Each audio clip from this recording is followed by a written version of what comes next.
안녕하세요. 경자입니다. 아마도 올해 공모주 중에서 가장 많은 분들의 관심을 받을 그 종목, 바로 두산 로보틱스의 수요 예측 결과가 공시가 되었습니다. 어떤 회사인지는 워밍업에서 충분히 말씀을 드렸으니까요. 수요 예측 결과 중심으로 마지막으로 체크를 해보겠습니다. 두산 로보틱스는 이번 주 목요일과 금요일에 청약을 합니다. 환불금은 다음 주 화요일에 받을 수가 있으니까 금요일에 청약하시면 환불금은 4일 후에 받을 수가 있습니다. 그리고 현재 상장일은 10월 5일로 예정되어 있는데요. 4일에는 한싹, 5일에는 두산 로보틱스, 6일에는 레뷰 코퍼레이션 이렇게 겹치지 않고 매일 상장하는 일정이거든요. 그래서 상장 일정이 아주 좋게 정해진 것 같습니다. 추석 연휴가 끝나면 바로 한싹이 상장하게 되는데요. 한싹이 분위기를 좋게 만들어 주어서 그 바통을 두산 로보틱스가 이어받았으면 좋겠습니다. 자, 그러면 수요 예측 결과부터 볼 텐데 기관 경쟁률이 272대 1이 나왔습니다. 이번 주에 청약하는 종목 중에서도 기관 경쟁률은 가장 낮게 나왔는데요. 약간 애매하다고 생각도 되는데 여하튼 잠시 후에 조금 더 자세하게 보겠습니다. 하지만 의무 확약 비율은 51.6%였는데요. 이번 주 청약하는 종목 중에서 의무 확약 비율은 가장 높게 나왔습니다.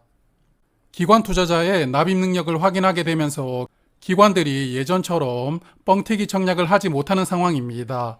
이 제도가 시행되고 나서 초대형 종목이 두산 로보틱스로 처음 등장하게 되는 것인데요. 여기 기관 경쟁률만 보면 확실히 다른 종목들에 비해서 낮습니다. 그런데 주목할 부분은 바로 기관 참여 숫자인데요. 이 종목 청약에 참여한 기관 수가 1920개입니다. 자, 이번 주에 청약하는 다른 종목들을 한번 보시면 한싹이 1879개, IMT는 1821개, 그리고 밀리의 서재가 가장 많이 참여를 했는데 1915개입니다. 이렇게 비교를 해보니까 두산 로보틱스 청약에 참여한 기관 수가 가장 많았죠. 그래서 두산 로보틱스의 낮은 경쟁률은 기관들에게 외면을 받은 게 아니고요. 기관 납입 능력을 확인하다 보니까 청약 수량을 많이 신청하지 못해서 이렇게 낮게 나왔다고 저는 판단하고 있습니다. 그리고 의무 확약 비율은 51.6%인데 최근에 상장했던 초대형 종목들과 비교를 해보면 그다지 꿀리지 않는 확약 비율입니다. LG엔솔이나 카카오페이보다 조금 낮았지만 그래도 현대중공업이나 카카오뱅크와는 비슷했거든요. 그래서 결과적으로 말씀을 드리면 두산 로보틱스의 수요 예측 결과는 좋았다고 저는 판단하고 있습니다. 그리고 의무 확약이 수량 기준으로 51.6%였는데 건수 기준으로는 60.4%입니다. 청약을 많이 신청할 수 없는 소규모 기관까지 의무 확약을 적극적으로 신청을 했다고 볼 수가 있는데요. 최종 배정에서 의무 확약이 조금 더 늘어날 수 있기를 기대를 해보고 있습니다. 그리고 확약을 자세하게 보면 3개월 확약 신청이 가장 많았고요. 다음으로 6개월, 1개월 순서였습니다. 두산 로보틱스의 공모 가격은 26,000원으로 결정되었는데요. 원래 이렇게 초대형 종목들은 공모가를 초과하지 않는 게 일종의 룰입니다. 그래서 두산도 공모가를 초과하지 않고 상단으로 확정을 했고요. 청약 참여한 기관들은 상단 가격 이상으로 신청을 하거나 아니면 가격을 신청하지 않거나 둘 중에 하나만 했습니다. 그래서 상단 공모가 미만으로 신청 들어온 건은 하나도 없었고요. 공모 가격이 자연스럽게 상단으로 정해졌다고 생각합니다. 자, 그러면 이제는 청약 정보를 체크할 텐데요. 총 모집 수량이 1620만 주입니다. 일반 투자자에게 405만 주가 배정되었고요. 우리사주조합에도 20%를 꽉 채워서 324만 주를 배정을 해두었습니다. 이 종목은 현재 회사의 임직원 수가 201명이라고 파악이 되었는데요. 우리사주조합에 배정된 수량 324만 주를 직원 숫자로 나누어 보면 1인당 약 16,000주를 청약을 해야 됩니다. 그래서 16,000주씩 청약하려면 증거금이 한 사람당 4억 2천만 원이 필요한데요. 상당히 많은 돈입니다. 그래서 직원들도 나름 적극적으로 청약은 하겠지만 우리 사주 배정 물량을 모두 소화하는 것은 저는 불가능하다고 생각하고요. 미달이 나올 것 같기는 한데 이런 미달 물량은 일반 투자자에게 배정할 수도 있고 기관 투자자에게 배정할 수도 있거든요. 이게 주관사 재량으로 판단할 수 있는 부분인데 여하튼 모집 수량의 5%까지는 일반 투자자에게 배정을 추가로 할 수가 있습니다. 혹시 미달이 나온다면 일반 투자자에게 추가로 배정을 해주었으면 좋겠습니다. 자, 그러면 가장 궁금해하실 주관사를 살펴볼 텐데요. 제가 저번 주에 두산 로보틱스 배정 결과를 예상을 해보았죠. 그 영상을 보신 분들은 조금 더 내용 파악이 쉬우실 것 같습니다. 일단 두산은 7개 증권사가 주관을 하는데요. 배정 수량에 따라 1그룹, 2그룹, 3그룹으로 구분할 수가 있습니다. 1그룹인 한국투자증권과 미래에셋증권이 메인 주관사이고요. 각각 136만 5천 주씩 배정이 되어 있습니다. 그리고 배정 수량 2그룹은 NH투자증권, KB증권인데요. 여기는 45만 5천 주씩 배정이 되었습니다. 마지막 3그룹은 키움증권, 신영증권, 하나증권인데요. 3그룹은 각각 13만 6천 주씩 배정이 되어 있습니다. 그리고 여기 중간에 일반 청약 한도를 보시면 증권사마다 청약 한도 편차가 상당히 큽니다. 미래에셋증권은 13만 6천 주까지 청약을 할 수가 있는 반면에 신영증권은 4천 주밖에 청약을 할 수가 없고요. 그리고 최소 청약 수량도 증권사마다 차이가 있는데 10주인 증권사도 있고 20주인 증권사도 있습니다. 그리고 청약 수수료는 대부분 2,000원을 받는데요. 키움증권은 유일하게 청약 수수료를 받지 않는다는 게 인상적이고 KB증권은 다른 증권사보다 청약 수수료가 500원이 적습니다.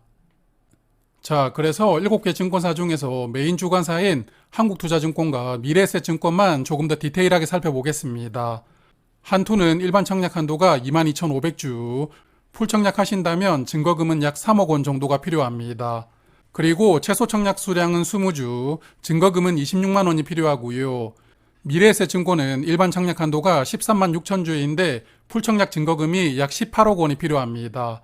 청약 자금을 크게 넣는 분들은 대부분 미래에셋증권을 선택하실 것 같습니다. 최소 청약 수량은 미래에셋증권은 10주이고요. 증거금은 13만 원이 필요합니다. 그리고 두 증권사의 청약 수수료는 2,000원입니다. 상장일에 유통될 수 있는 물량이 1145만 주인데요.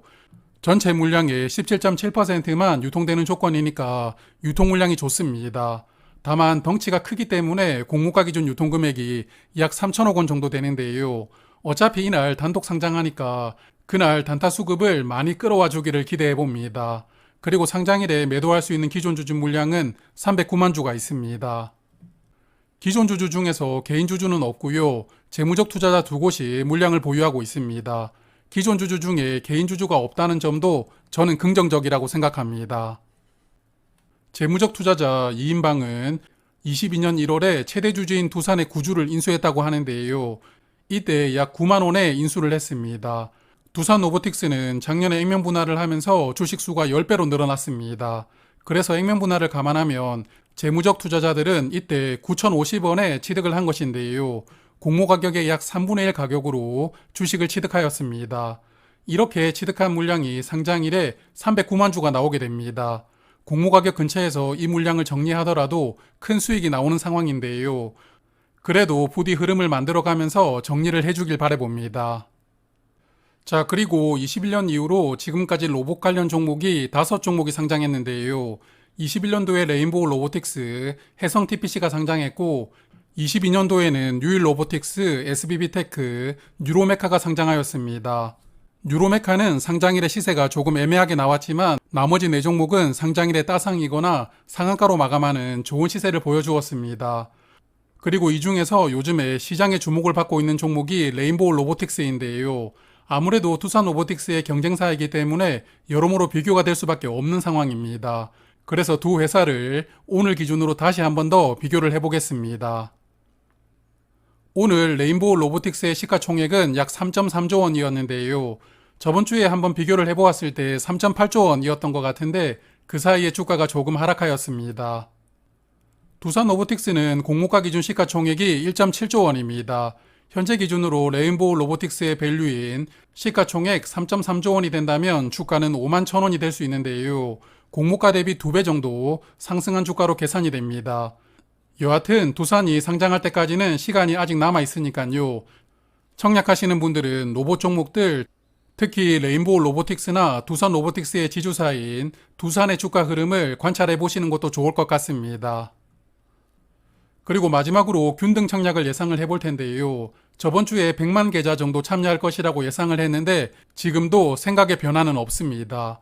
작년 초에 LG엔솔 때는 무려 440만 계좌가 청약에 참여를 했던 적도 있었는데요. 하지만 그 이후에 가장 청약 많이 들어왔던 종목이 성일하이텍이었습니다. 당시에 92만 계좌가 참여를 했고 올해 청약한 종목 중에서는 필에너지가 66만 계좌가 청약에 참여를 했습니다. 그래서 이번 두산 로보틱스를 주목하는 분들이 많기는 하지만 LG 엔솔 정도로 많은 분들이 참여하지는 않을 것이라고 생각하거든요. 그리고 각 증권사마다 균등 배정 수량의 차이가 있겠지만 100만 계좌 정도가 청약에 참여를 한다면 균등 배정으로는 평균 2주 정도 배정을 예상을 하고 있습니다. 자, 그래서 저는 두산 로보틱스는 비례 청약해볼 생각입니다. 환불 기간이 4일이라도 증거금이 꽤 많이 들어올 것 같은데요. 여하튼 목요일에 1일차 청약이 끝나면 저녁에 청약 결과를 한번 예상을 해보도록 하겠습니다. 그러면 이번 청약에 참여하시는 분들은 좋은 결과 있으시길 바라고요. 오늘도 마지막을 함께 해주신 분들 감사드립니다.